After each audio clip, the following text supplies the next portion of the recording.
of Fourier transforms, and they're one of the things that they're a function that's defined based on an infinite sum. That's in our future, right? Doing that kind of thing. Now, step back. What you can use this means fast Fourier transform. It's kind of like a little adjustment to that to make it fast. And you can do stuff like it is really good at getting through noise. So on the old TVs where you have the antenna and you turn it to channel 33 or whatever, and you'd see something, but there'd be a lot of the stuff in there and the ghosts and stuff. That's noise. What they're trying to do with this is to improve ultrasounds to get, because ultrasounds, you send sound in, the sound comes back, that's how you make an image, but sound can reflect off of all this other shit, and it could be noise, and you try to actually do the math, program it into the machine so it can further refine, get better resolution on the image you see. Is that kind of the same thing you do with Doppler radar and radar in general and stuff like that? So is noise like wave interference? Noise could be for a lot of different reasons. Noise could just be something got reflected off and came and then reflected off of something else, so it arrives at the wrong time, right? So it's kind of like interfering like that. Or it could bounce off. You got the thing transmitting the sound into the belly, and then it could bounce off of that, come back, and then come back again. And then it's like, what the hell are you? And you're trying to make sense of it, and it shows up in the image, and you go, what's that little dot on my baby? Don't worry, it's just noise. So the better you can clean it up, the less freaked out people would be. Right? And there's some really nifty, that looks very calculus-y there, right? Neat. This little piece is called the noise piece, because it's got a little N on it. Neat. And here's something really cool I want to just show you. Look at that. Double summation. Oh, yeah, baby. Oh, my God. It's so good. If you got to take Calc 3, you're going to be living with double and triple integrals, which will be based off of double and triple summations. So that's in your future. Just in case you weren't uneasy enough about it. There it is. And then you have this cool stuff. What do I want to do here? Oh, yeah.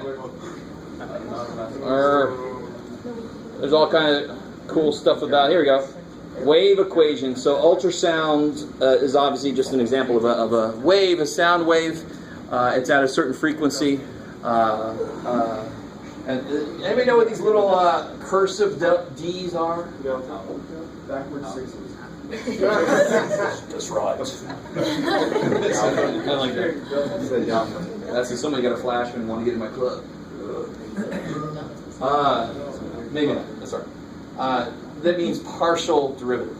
So it's like if you have an equation with more than one variable in it. See how this says d by dt? So you would actually consider t to be the variable, and everything else would be constants associated with that derivative.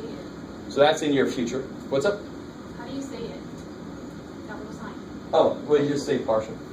Yeah. Partial of this with respect to this. There's no real, like, you could say curvy d, right? That sounds like that would be my rapper name. Like, doesn't it? All right, don't take that too far. I don't know. I just realized.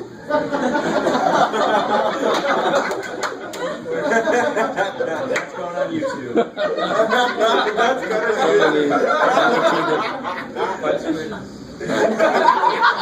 Some of the unintended consequences.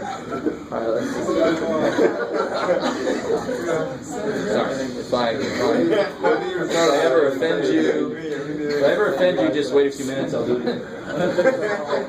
Now here's the cool thing. Now here's for real. I wanted to at least tie it in with some stuff we're doing, and I did. I think a decent job of that. But this I just found out this morning. There's the date, March 17th, right? St. Patty's Day, awesome. They actually have done. This is true. I mean, they use ultrasonic waves, ultrasound, to. This is kind of neat. I kind of read a little bit about this. They actually kind of get a hole in what's called the blood-brain barrier, which actually protects the brain. But what's nice is Alzheimer's is that plaque that grows. I don't know if any of you guys know anybody with Alzheimer's, but what this does is it opens it up and it allows these little cleaner cells. I didn't know this about Alzheimer's, but cleaner cells can't get to it. If they could just get to it, they can clean it up. So by doing this ultrasound that gives a little hole, it doesn't damage the brain because you can really control through the equation exactly where this is going to happen. So you can just do it right there. The little cleaner cells get in, clean it up, and 75% of the mice they did this on fully regained their memory. Right? These are mice with Alzheimer's. To me, this is kind of amazing. This is like people will remember today, I think, and then like 20 years from now, I don't know how close they are to human experimentation. Probably not too close. But maybe 20 years from now, it'll be just a normal thing, a little checkup. Hey, doc, I'm starting to forget things. And all right, okay, a few hours from now, you'll be fine. Oh, okay. Yeah. I heard about this, but I didn't get a chance to read into it. Am I understanding it right that when they have Alzheimer's, the plaque prevents access to the memory, but it doesn't actually get rid of the memory? Exactly. And that's why if you can clear it away, they're still there. That's why the mice regain their memory, because now they're able to access it. I know, it's insane. To me, this is amazing. So I'm going to show this to all my students, especially my 103 students who still think there's no point in that. You know, I love these guys. They're all like, what's the point of all this shit? This is the point. Yeah, so I want to flash some math at them and say, look what math will do for you. Or maybe not. If you don't believe in it, then maybe you should sign something saying, I will forego all that math has done for humanity and go find a cave and live there. All right? But you better not use Google Maps to find that cave. All right, enough of that. Sorry. I just wanted to let you guys know about that. It's kind of cool.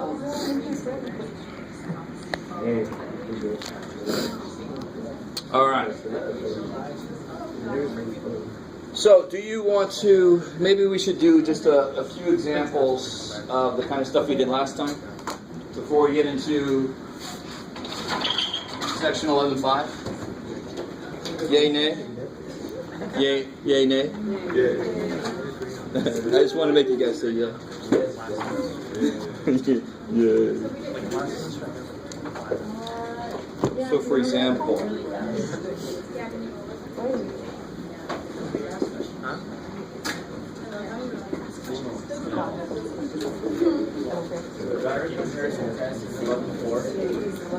say again? 11.4, exactly.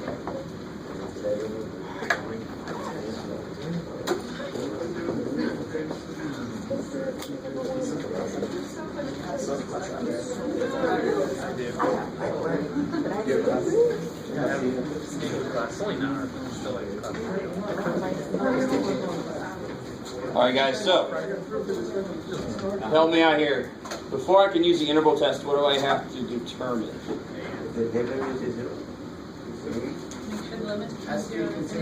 Yeah, I can see it looks like it's going to be 0. I'm pretty sure it's going to be 0, but before I don't have anything to do math to at the moment, right? They gave it to me in a bad format, so what's a better format for me to put this in? Summation form, no way. And to get summation form, I have to know the nth term, right? So if I rewrite 1 as 1 over 1, can you guys come up with what the nth term is? 1 over 2n minus 1. Yeah. So to write an odd number, you guys know to write an odd number is 2n plus 1 or 2n minus 1? So if I want this to start at 1, which I normally do unless there's some reason not to, but let's say this starts at 1, then if I put 2n, that's 2, right, for the first thing? And then 4, and then 6, and see how that each of these is actually 1 less than that. So you start to notice odd numbers, even numbers. Those are easy. It's 2n for even numbers, or 2n minus 1 or 2n plus 1 for odd numbers, because they're always offset by 1 from their even number counterparts. Is that cool? So you start to develop this little base of tools, of just things that are easy to notice and what they look like in general. Now, in section 11.4, this would be relatively simple, right? Because what is this related to? So we're going to do this a few different ways. I don't know if you've noticed this. So right now we're going to do it like we're in section 11.3. You really got to be careful about this in every math class from now on, for sure. Also, only apply in the section what you actually know by the time of that section, right? You can't use 11.4 techniques on 11.3 homework problems. Don't do it. So how would I use the integral test to do this? What does the integral test require to be true? Good. So it's got to be continuous. Is it continuous? Yeah, it's a rational function, and those are continuous on their domains. It's only discontinuous at, well, 1/2, and that's not even something I can do anyway, right? So a continuous check. Decreasing. Decreasing. What's the quickest way to show something is decreasing? You got to prove it. So don't say it's decreasing. No, you got to prove it to me. The denominator is getting larger. If the derivative is negative, If the denominator is greater than the numerator. It's increasing. The best and quickest way to show something is decreasing is to take the derivative and show it's. How do you show it's decreasing? I'm sorry. Right? Theater if books. the derivative is negative or positive, and if it's negative, then that means it's decreasing. Oh, there you go. Okay. Cool. The way I would do this derivative is like that. What's the derivative? Negative that, and then negative that, to negative 2, and then times 2. So it'll be -2 over this. This is always positive. This is always Negative. so. This is always less than 0. So the slope is 0, less than 0. Therefore, it's decreasing. And there are other ways to show it's decreasing, but that's the quickest way to really formally prove it. Is to just take the derivative, right? Get 180 stuff A. It's actually useful. All right. So we got continuous, decreasing. I think it also said positive terms, if I remember correctly. I always forget for this book. Yep, positive, and these are positive. Right? There's no way it can go below 0. So positive, check. So then I can what? Since those are met, what can I do? What's the interval test amount? Take the interval and whatever the interval does. Exactly. The exact answer I get from integrating this, what does it have to do with this? Almost nothing. Exactly. Almost nothing. It could be like a remainder estimate thing, but the answer I get is the almost. But if this converges, so does this. If this diverges, so does this. That's the whole point. Right? So I integrate this. So the conditions were met, so I'm allowed to use the interval test. What do you get when you integrate this? It changes to a real variable. We do the limit. Look at all the shit that happens to us. Now you see the reason for that section we did earlier, because all these intervals are going to be going to infinity, so they're all improper. Now you have T and Oh yeah, that's fine. These things happen.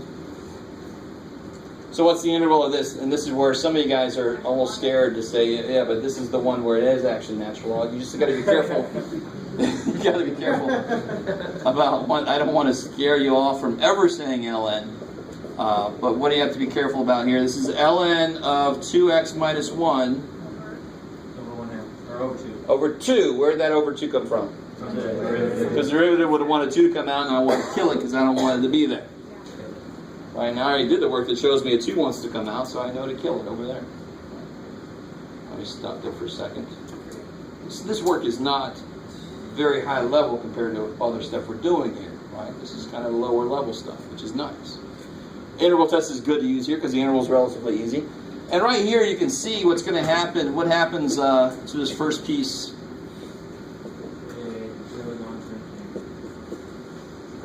Minus.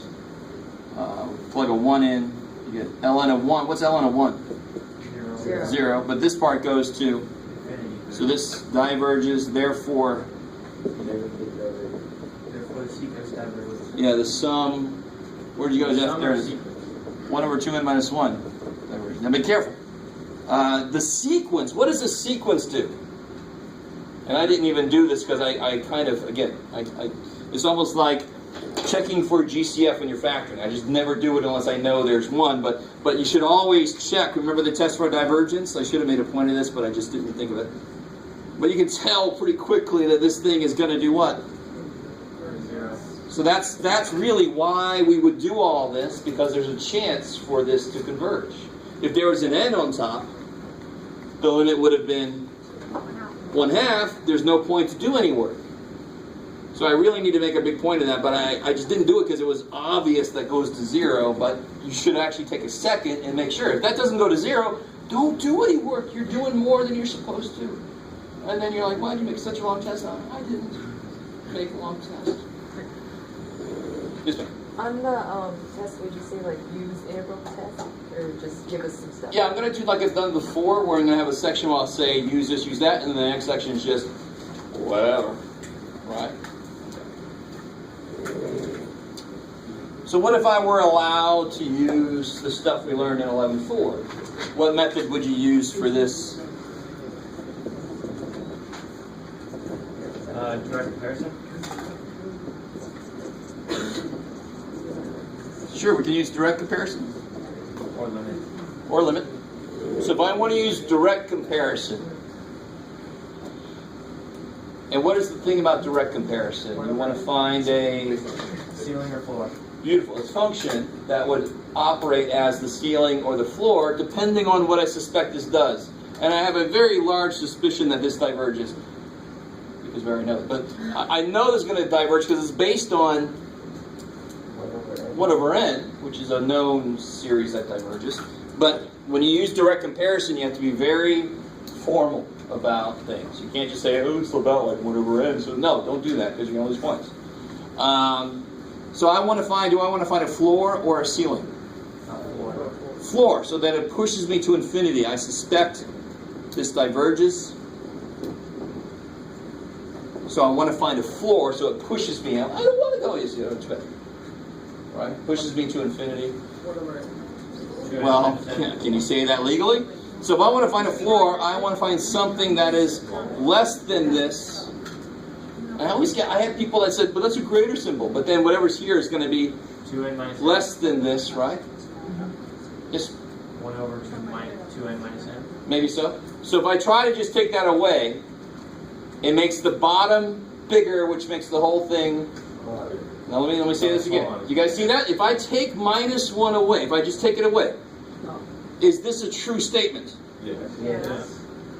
Isn't it? Because if I make the bottom 1 bigger, the whole thing gets a little smaller.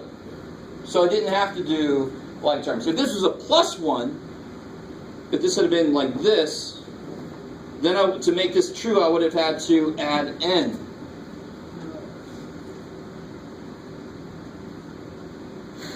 All right. But it was, thank God, just taking this away actually made the inequality true. If I can't just take this away, that's when I make like terms, so I can just suck that extra term in.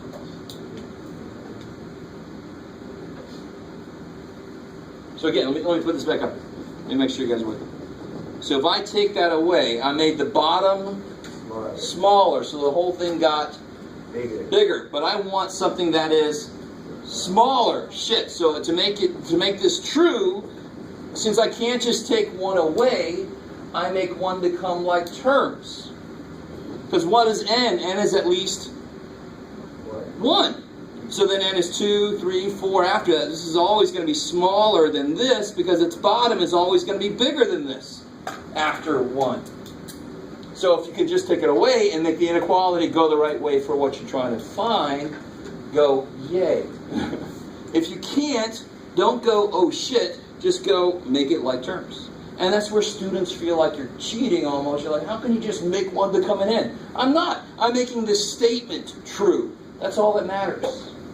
I'm making this a true statement. That's not the problem I got. I got this problem. And that's as far as it's going to go. What does this do? This diverges. Why?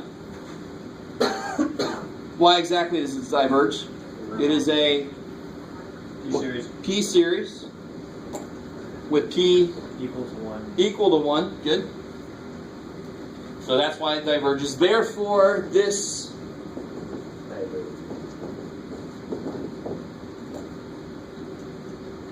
diverges by direct comparison test. Wow! Yes, sir. Can you explain the P-series rule real quick again? P Uh, is greater than 1 is equal to 1. Yes, please. and when you say explain, I just like it's kind of foggy. I don't really remember. so if we know that this diverges, so if P is 1, it's divergent. And then we actually had to use integral tests to prove this, but we could kind of, our suspicion might be that if P is like 1/2, if that diverges, and this shrinks slower than this does, let that sink in for a second. How does this compare? How do these elements compare to these elements? Yeah, these I'm dividing by less, so these are bigger. If that guy doesn't converge, this guy is definitely not going to converge because all of its elements are bigger than this one, right? So it kind of makes sense that 1 is the dividing line. If it's negative, that's almost too simple because then that would just go up. And what does that do when n goes to infinity? It goes to infinity. So that like definitely diverges, right? So 1 is the dividing point.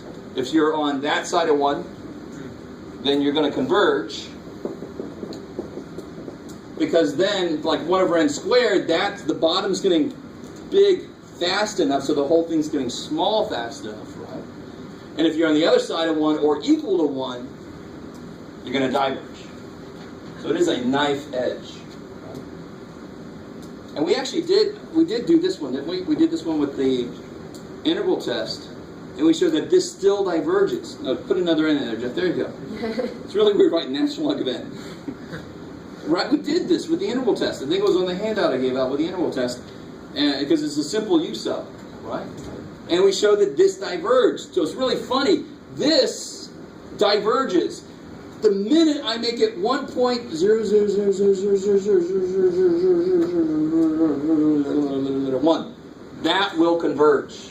1 over that will converge because that's bigger than 1. So multiplying by ln of n in some ways is like multiplying by 1 because I didn't affect n's rate of increase at all. This still diverges.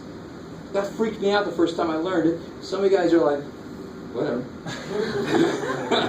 But it's so cool. And we know that goes slow, but it's so stupid slow, it's like 1. It's like, it doesn't, you know. Alright.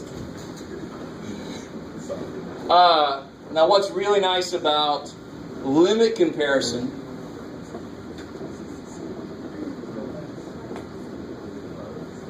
how would I use limit comparison on this?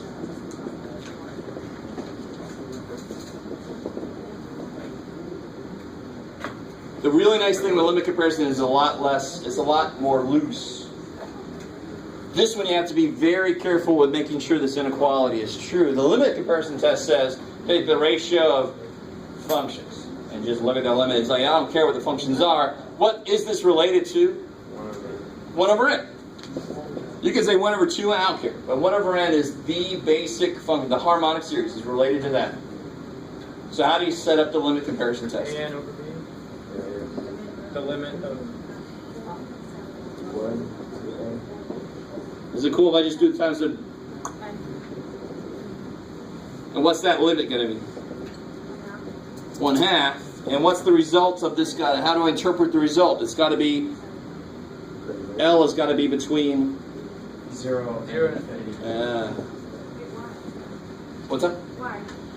It's related to... Epsilon delta. Well, actually, you can see it exactly here. These two things have equivalent rates of increase. Let me say that again. These two things increase at a similar rate. So they kind of agree at some middle ground between 0 and infinity. If this had been n squared, it would go to infinity. If this had been n squared, it would go to 0. But they actually grow at the same rate. And since the whole idea of a series is, does this grow fast enough to get out of its own way overall? But this grows at the same rate that this does, and we know that this diverges. So the rate at which it's growing is not fast enough. The end I'm talking about, right? The whole thing shrinks, but you guys still with me? The limit comparison test is a direct application of the theory that it's all about how quickly does it go to 0 overall. This goes to 0 at a rate that's not fast enough. This goes to 0 at a rate that is equivalent because I got a finite number for the answer of the limit. The rates of how quickly they're going to 0 are equivalent. Therefore, whatever this guy does. And since this guy diverges, this guy diverges. To me, that's just so beautiful. Because one of the suckiest things just to warn you, is that there will be slightly different ways to interpret the answer for different tests. Oh, shit. Some of them are going to say, well, if L is greater than 1, it does some shit. And some are going to say this thing, and some are going to say... Most of them are actually going to say this, which is nice. But it's so simple to, like, forget which is when. When you make a ratio of things, it's all about comparing the rates. So if they're between these two, they have equivalent rates, and that's why they end up doing the same thing. Converging or diverging. That's the point of the limit comparison test. Whew. All right. Sweet. I think that catches us up to where we left off.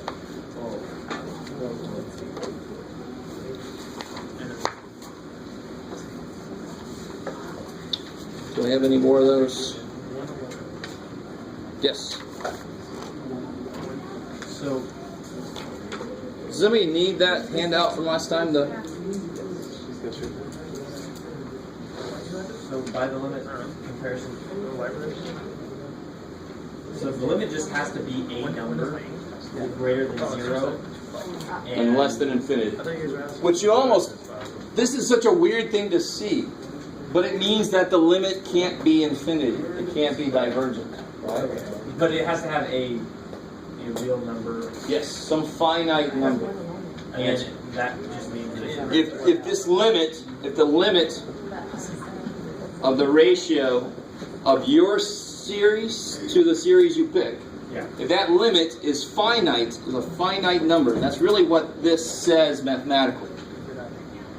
It's a finite number. If I do some more to that, then we're going to totally lose it. But it's a finite number, that's all that says. Then these two do the same thing. Because their rates are equivalent. Okay. Such a beautiful idea. To me, I don't know, I might be alone in that. Alright.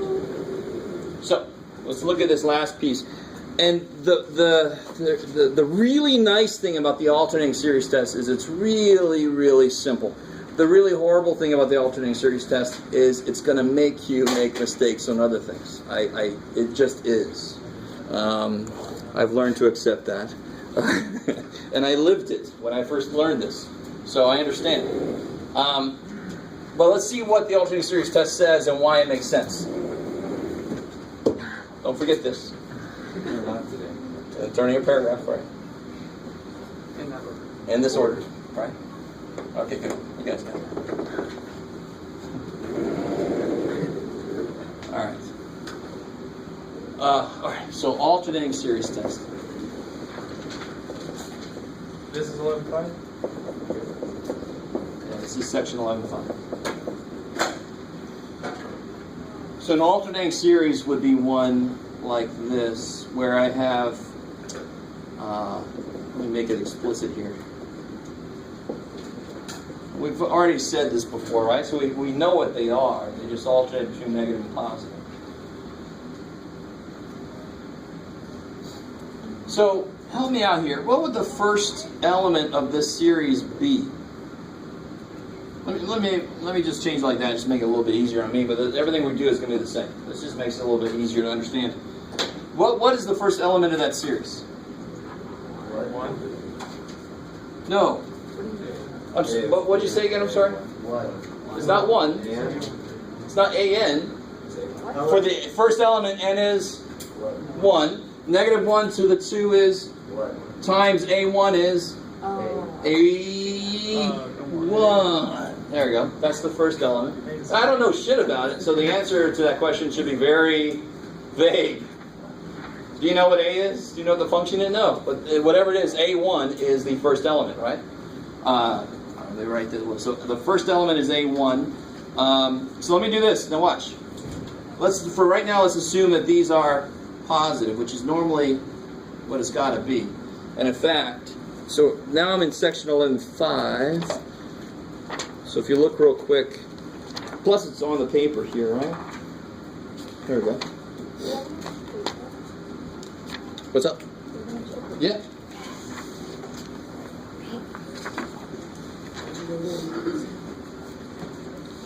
blah, blah, blah, blah. So we'll assume for right now it's positive. And all this stuff is going to make it easier on me. It doesn't matter if those are negative because it's going to alternate anyway in the end. Are you with me? But to make a picture nice, let me just assume it's positive for now. So S1 will be A1. Is that cool? Because what does Sn mean? What would S11 mean?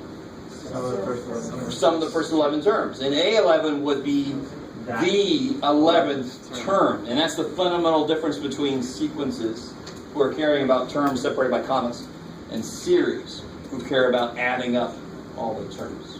Right? All right, so if I plot S1, it would look like that. It would be that, right? Now, here's the thing. We know something's got to be true about this. In order for this to converge, the limit of an has to be 0. So one thing that comes out of this is, even more importantly than that, is an has to be decreasing.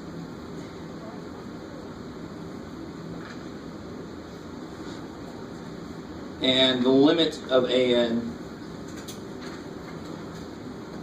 must be 0. We know that from before. When people learn this, they focus on this, and they say, oh, now Jeff tells us that if this is true, it's going to converge. No, if both of these are true, and it's freaking alternating, why should it be easier for an alternating series to converge? Because it's subtracting from itself. Yeah, every other one is subtracting from it. It doesn't allow itself to grow as quickly, right? This is like 1 plus negative 1/2. Plus 1/4, plus negative 1/8. I mean, it's always kind of going. It's like, all right, oh shit, like the drunken walk, right? Take a little while to get home because for every 2 steps forward, you go 1 step back, and I'm not going to break into Apollo Blue Song. Let me give myself some more room here. Sorry. So if I know that an is decreasing, what's the next sequence element going to be? What's the next sequence element? Sequence element negative A2. Negative. Right, because when n is 2, this will be negative 1 cubed, so it'll be negative A2. So then, the next element is negative A2. So what's S2? A1 minus A2. A1 minus A2. And what's true about A2 versus A1? Which one's bigger? A1. A1, because this is decreasing, right? So if I actually do this, if I actually subtract A2 off, here's where S2 is. Let me make this an S1 here, that's better. That's where S2 is. Now, what's the next sequence element? A3. A3. So S3 will be A1 minus A2 plus A3, but A3 is smaller than both of those dudes. So how far up am I? Am I going to go all the way back up to here? No. No, I'm going to go less. And they have a really nice picture. If you want, it's almost impossible to have a worse picture than mine. But on page 728, there is definitely a better kind of capturing of this. But it's such a simple idea. If this is decreasing, and the limit is 0, and of course, to even start doing this, it has to be alternating in the first place, or you would never even try to apply this test, right? That's where people get in trouble. They try to apply this test when it's not even alternating. The name of the test is the alternating series test, right? Kind of gives it away. So if it's alternating and these two things are true, you can see why. Is there any way the sums can go to infinity? No. No, the sums can't even get out of here. Because everything I add and subtract is going to be even less than what I just added or subtracted. So it's just going to keep going right there, and then there, and then there, and then it's going to, here's going to be the S. Somewhere in there is going to be the final answer. It's going to be finite. This is definitely going to converge. So we've known for a while that if it's alternating, some of the statements, some of the elements are negative. Of course, it's going to be much easier to converge, so it will be much easier to prove. You just have to show me that it's decreasing, and what do you do to show something's decreasing? Derivative. Craziness. And you have to show me the limit 0. Yes, sir. Why did you change it to n plus 1 in the beginning? Is that to make the first... Just to make it easier to, so I'm not like on the negative side and trying to keep myself straight. But everything here I said, even if I let that be negative, then every other term is positive. All this thing will just take place on the other side. Does that make sense? But it just made it easier to graph and... Right. You with me? Yeah, so those are not part of the requirements. It just made it easier to show you what the hell would happen. All right. So trying to remember derivatives. So you'd have negative 1 ln. All right, let's try the concrete problem. And actually, let's look at one.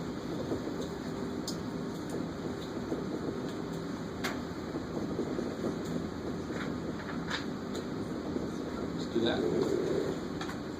So if you take away the alternating part of this, what kind of series do you get? P series. Even more specific. If you take away the negative one part of this, you get 1 over n, which is a p series, but more specifically is the harmonic series. I've used that term a few times, but that's the name of it. Who cares? It's a p series of p equal 1. Ln. More importantly, it would diverge. But because it's got this piece to it, I can apply the alternating series test. And what two things does this require? Decreasing. Good. So how do I show it's decreasing? And be careful. I'm going to look at an, which what is an really? Or, Yeah. 1 over n, right? Right. Just kind of take away the negative 1 A form of part. Yeah. Just take away the alternating part. Let me be careful here. You need this here to do this test. But to do the test, you don't look at this part. That just gets you in the door. And then you look at what the actual 1 over n, that's the actual sequence we're looking at. Is that cool? So let's do the easy thing first. What's the limit as n goes infinity of 1 over n? Oh, crazy. What? Integral? All right. And second thing I want to show is it decreasing? Well, what's the derivative of 1 over n? That's the integral. You just want it to be ln. negative 1 over n squared. All right, cool. And that, of course, is how related to 0. Are we okay, though, now? Less than. To show that the limit's 0, I just take the limit. To show that it's decreasing, the quickest way to do it most often, not always, but most often is the derivative. And this is going to be less than 0, therefore it is definitely decreasing as the slope is negative. So, and to be honest, again, this should be an x here. I'm just doing this quickly just to get the idea. It's got to be an x because the derivative is not defined for discrete functions. So, this is definitely decreasing. And the limit is 0. Check, check. Those two are true, therefore that converges. It almost feels like we haven't done enough work. This is so kick-ass. And it should be true. If the thing alternates, if it's sometimes negative, it should be easier for it to converge and therefore easier to show that it converges. Yes, sir? Does it only work if it's negative 1? Or can it be like negative 8? Oh, yeah, no, sure. It can be negative, because what you can do then... All right, let's do one like that. Let's do one like that.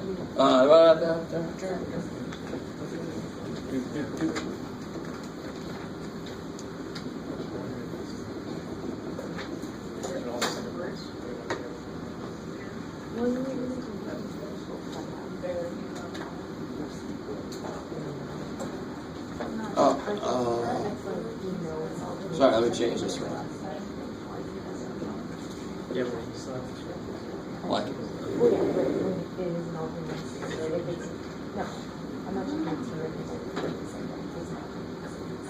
So, if it starts off like this, you can pull it apart, right? So how can I take that negative 1 dependence? I don't have to have it start that way, but I have to be able to write it that way in order for the alternating series to take over.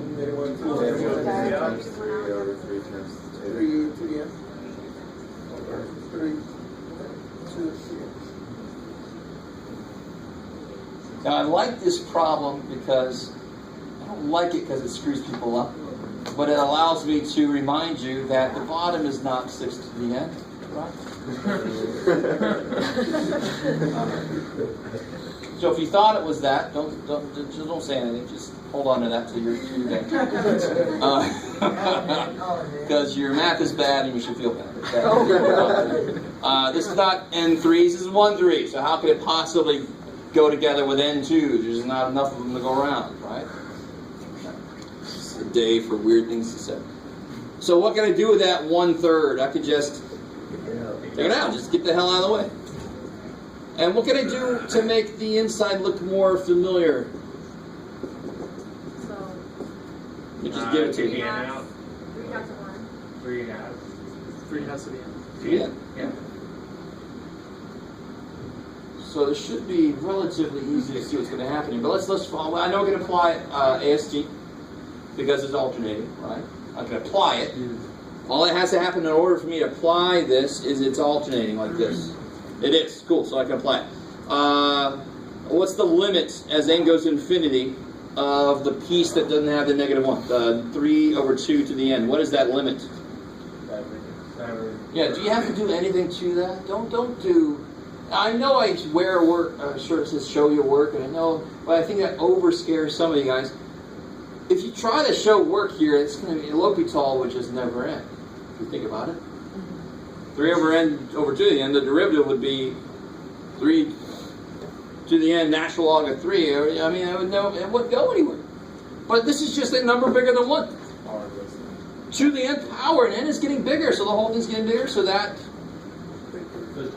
goes to infinity, does not exist, or diverges, or whatever you want to say. Therefore, We can stop. we can stop. That series diverges. Well, that's it. It's, So is slow converge when something is slowly converges? Does that mean it's divergent? I understand what you're saying. So if a sequence converges too slowly, Okay. then it most likely diverges.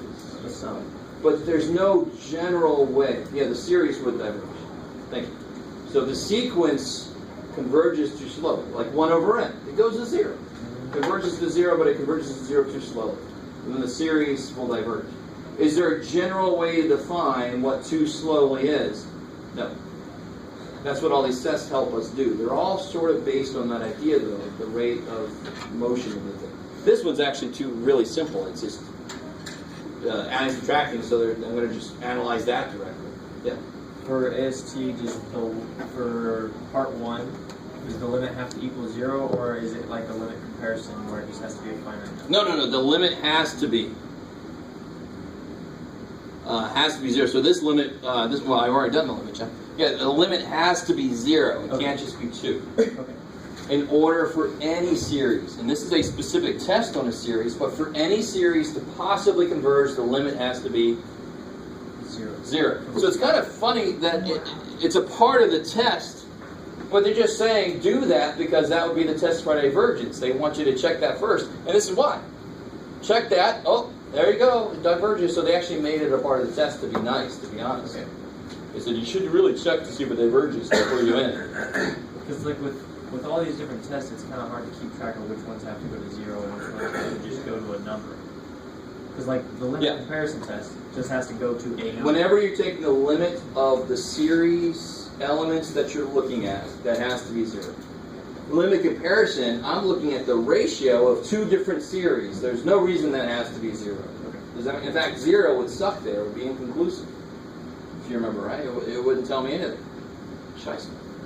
That's what you keep in mind. If I'm taking the limit of my series, the sequence elements of my series, it's got to be 0. If I'm doing something funky with my series, taking a ratio or something, or taking a root of it or something, then the limit, who knows? We'll see. All right. So real quick, let me give you some definitions before I get too far away. This we say converges,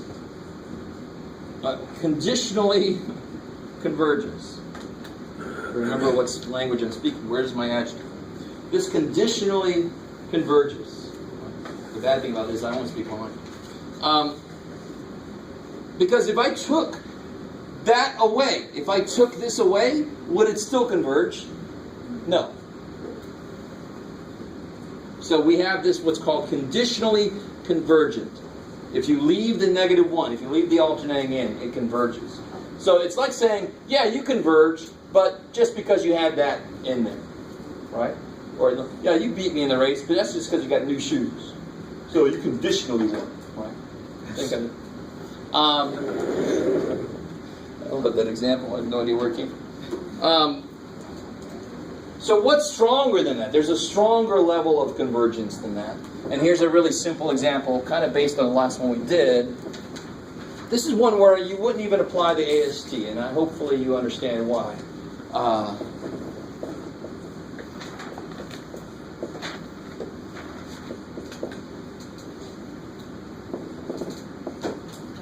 Is that alternating? Yes. Yes. How do I write it better? You don't want the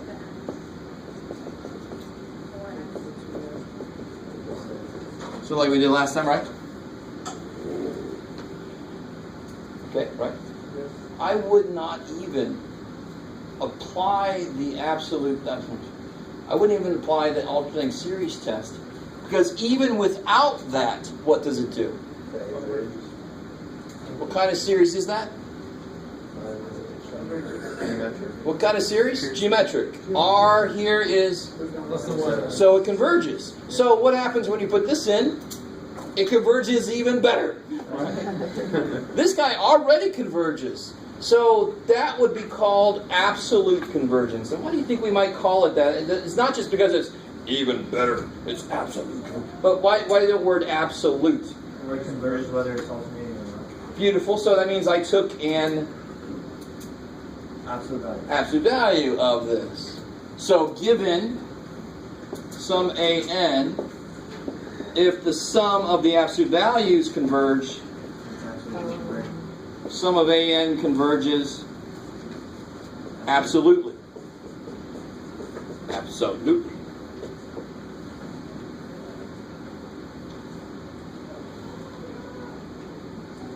So some sequences, if I let it alternate, they're like, oh, okay, we converge now because we're taking away from ourselves. We used to grow too fast. Thank you, right? So they can converge conditionally on the condition that they're allowed to alternate. This dude's like, why'd you put that in? I don't need that. I converge already. I have no idea why it's like that. Do you guys get that? So I would so desperately not start applying the alternating series test, because the geometric thing is much simpler. All I got to do is say geometric series becomes S, there you go. R equals 4/7 is less than 1. Absolutely convergent. Bam. Done. Yes, sir. So if we got a problem like that on like a test or something, will we still have to mention the alternating series test? No. Okay. Not at all. Not even the slightest. So you use the alternating series test if it looks like it won't converge by itself. Does that make sense? Like if you just look at that and you're like, well, that wouldn't normally converge, I don't think, then you do the AST, right? So it's sort of like rule out that it's absolutely convergent and then apply the AST. Because if it's absolutely convergent, so if it's divergent, done. If it's absolutely convergent and you can see it, it's normally because it's based on a very simple thing like geometric, right? Or P-series. Those are both very simple. So if I had this, yeah.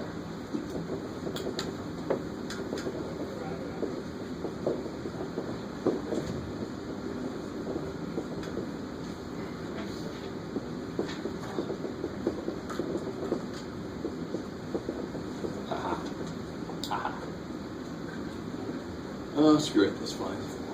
Sure. All that really matters here. What's up? You said all that really matters here. Like you said, it's confusing. No, come on. P-series is related to horizontal asymptote kind of stuff. It's simply comparing degrees, right? Really? You guys see that? What's the degree at the top without this? 2. So the top is like n squared, and the bottom is like n4. So the whole thing is like 1 over n squared, which converges. And depending on how I feel, I could ask you to do direct comparison or something, or limit comparison. Or at some point, we're just going to start realizing that that's, kind of crazy to do that, because I could go through all the machinations of making the inequalities work, but really, at the end of the day, it is based on that. And that converges by itself. Now, one thing I have to be careful about is, where do I have to start in? And that's why I kind of left this blank, for this to make any sense. If n starts at 1, what does this do? That's a whole. That actually would make the whole thing go to infinity just by itself. So that 1 n equal 4 would say, well, screw what kind of series you are infinite, man. So n has to equal 5. Yeah, n equals 5 to infinity, just because of this dude, just so that doesn't happen. Right? I would not do that. It's kind of a trick question if I do that. Did you notice that the... No, it's crap. I'm not going to do that to you, not on purpose. So normally I catch it when I start making keys. I'm like, oh shit, everybody is making that flush. Right? If that was a plus, then I could start at 1 all day long, right? Yeah. Yeah. Okay. That's one little thing. I don't think the book does that to you anywhere that I can remember. But that's one thing to be careful about is if any individual element is undefined, goes to infinity, then I don't care what test you want to use. The thing is freaking divergent. Yeah, because of the whole. It's not a whole, it's an aspect. So that's absolutely. Yeah, now that we fixed that, this would definitely be absolutely convergent, because without this, this is a p-series. You always have to tell me why. So p-series, p equal 2 greater than 1, check, so it's absolutely convergent.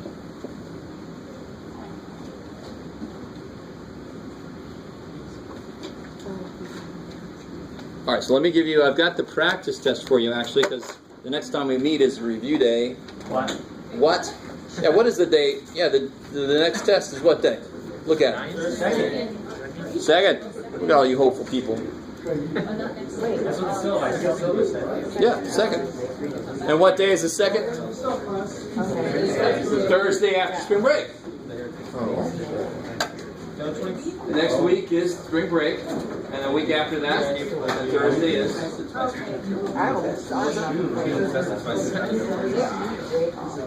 Yeah, so you're not being tested twice on chapter 11. You're being tested once on 11.1 through 11.5, and once on 11.6 through 11.12. And then, of course, the final.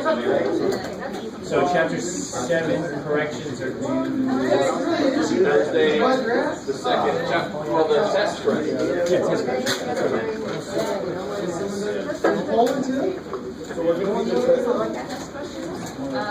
Last night, 11.1 through 11.5.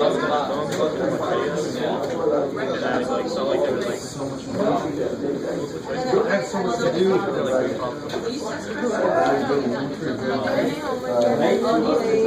Physics homework.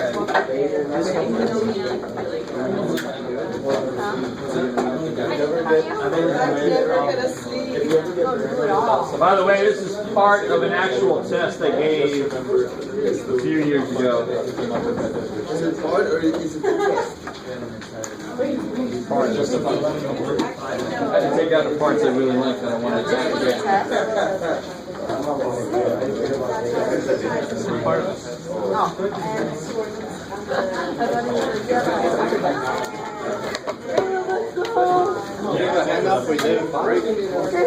Yeah, it was part of this one. It's at the bottom there. I'm taking the answer. Yeah. I just forgot to put 11.5. Yeah. Oh. handout from last time? Section 5? It's down there. I don't know if you got that already. Okay.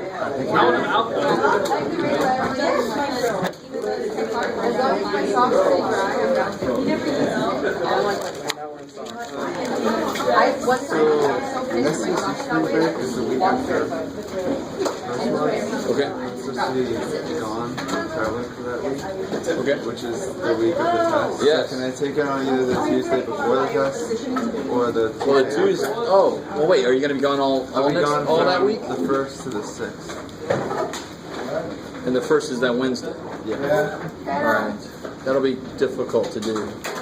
Probably after, it'll be easier. I'm not going to have the test made until the first, probably. So you won't be able to make an appointment with them. Okay. Yeah. I also just wanted to apologize for leaving class, making my phone a little bit today. Didn't mean to Oh, be rude or I obviously disrespectful. didn't even notice. Okay, question. Okay, cool. Sure.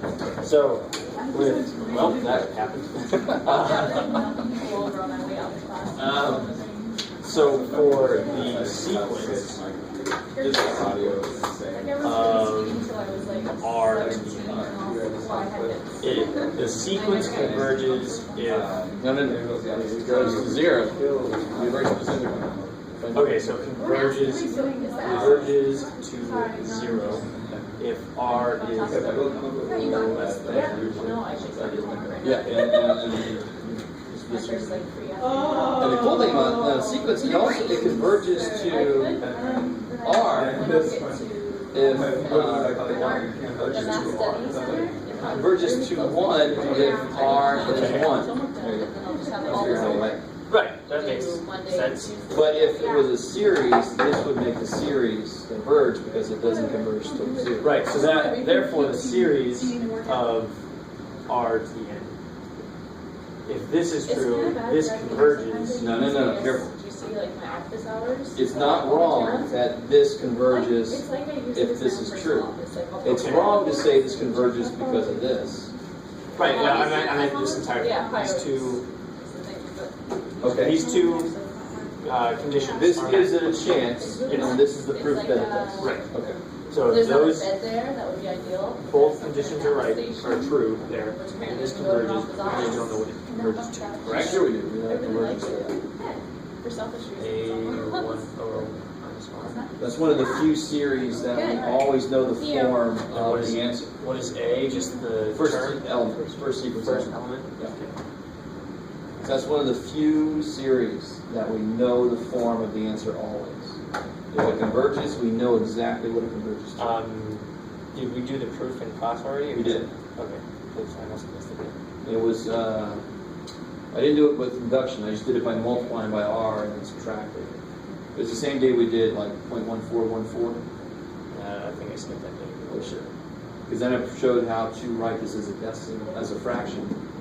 Prove that. Is that 1/7? You multiply by 100, because then it moves the decimal over, and then this all cancels if you subtract. So 99x equals 14. So x is 14 over 9. We did a similar thing with the expression of this s and n for this. If we do r times this, it will be a1r plus a1r squared. Blah, blah. And so I can, if I subtract these, it will eventually be there. Okay. This really should be an a1, I wish they would make that in a form like that. Okay, cool. Sweet. How do you get the second part of the AST? The first one. What do you mean? So It was if 1 over x. 1 over, I'm sorry? It was 1 over x. 1 over x. So what do you mean you didn't get the second part? Do you mean in general what two things have to happen, or Oh, you we got did the the answer. for this one, right? Yeah. Okay. So then we have to show that the limit is 0, and it is. Check. And then we have to show that this is decreasing, and to do that, I take the derivative. Right? And that was negative 1 over n squared, which is less than 0, decreasing. Oh, If these two things are true, and it's alternating, it converges. I thought you wrote a 1. Hmm? I thought you wrote a 1 because I'm way in the back. Oh, I'm sorry. No. Alright. Okay. Now it makes sense.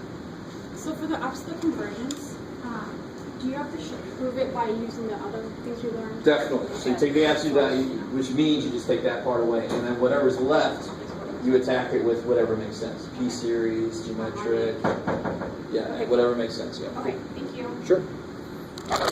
Was it this time?